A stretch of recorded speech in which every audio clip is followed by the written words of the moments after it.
Скъпи сънародници, Бог даде да имаме храм. 3 години ние сме се надявали, очаквали сме и днес чухме много изказвания с благодарности към всички, които имат заслуги за това днес ние наистина да имаме православен храм, да не бъдем единствената голяма православна нация, която няма свой храм в Лондон.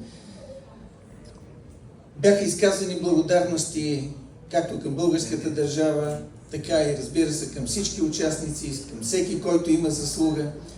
Аз искам да изкажа преди всичко благодарност към тези, които повярваха в тази инициатива. Защото преди 3 години, когато тя за първи път беше лансирана, мога да кажа, че все пак имаше немалко скептицизъм. И въпреки това ние продължихме напред. Сред многото благодарности, които бяха изказани основателни, без никакво изключение, има една, която на мене лично ми липсва, и това е благодарност към архитекта, който всъщност даде този дизайн, този образ на нашия храм.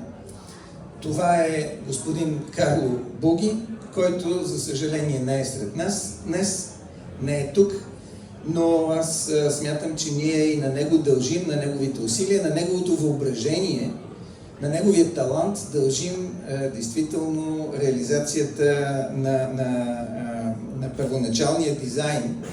И поради тази причина исках да спомена неговото име.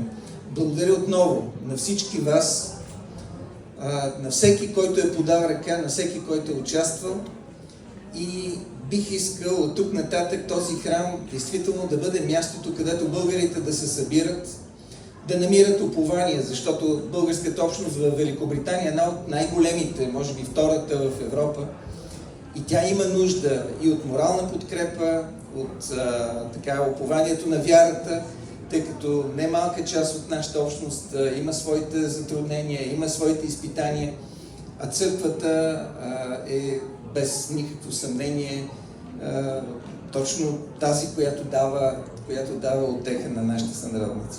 Благодаря ви още веднъж, желая ви приятна вечер и да се събирате все по-често и по-често в този наш храм.